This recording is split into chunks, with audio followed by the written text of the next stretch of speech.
Welcome back to the Phantom Gourmet. You are looking at the ultimate fusion of food and fun. Every one of these incredible creations are made completely out of cake, frosting, and fondant. And we're lucky to have one of the most talented cake bakers in the country right here in our own backyard.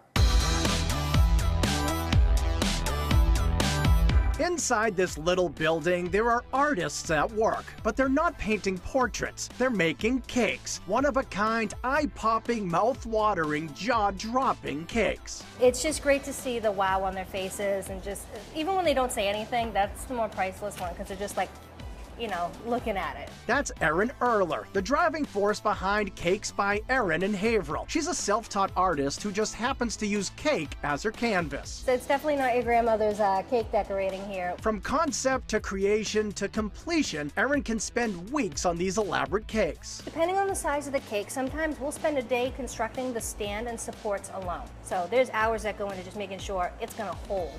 There's the cake design, and it takes days. I mean, some pieces we make have to sit and dry for at least a day before you can assemble the next part to them and then put them on the cake as the final piece. So it's a long process.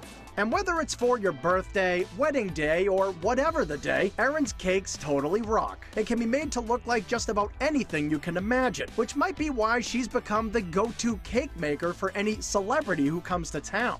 We've been lucky enough to make a cake for Conan O'Brien. We've made one for Seth MacFarlane at the final filming of Ted. We brought in some cupcakes for Rascal Flatts when they were performing. We have worked with the Flutie Foundation for autism. Of course, the most amazing thing about Erin's cakes is that they are completely edible. So while they may be a lot more temporary than traditional art, they're also a lot tastier. It's funny, people will always say to me, oh, I can't cut that, I don't want to cut that, and I could have just spent like 3 days working on something. I'm like, give me the knife, I'll hack right into it for you, because it's food. Eat it. In addition to the cakes, customers pack this nut-free bakery for all kinds of smaller scale sweets, especially Erin's imaginative cupcakes. From chocolate chip cookie dough to the top-selling Samoa, there's even a variety of alcohol-infused cupcakes like the strawberry lime margarita. But when you want something that promises to make an impression, Erin definitely takes the cake.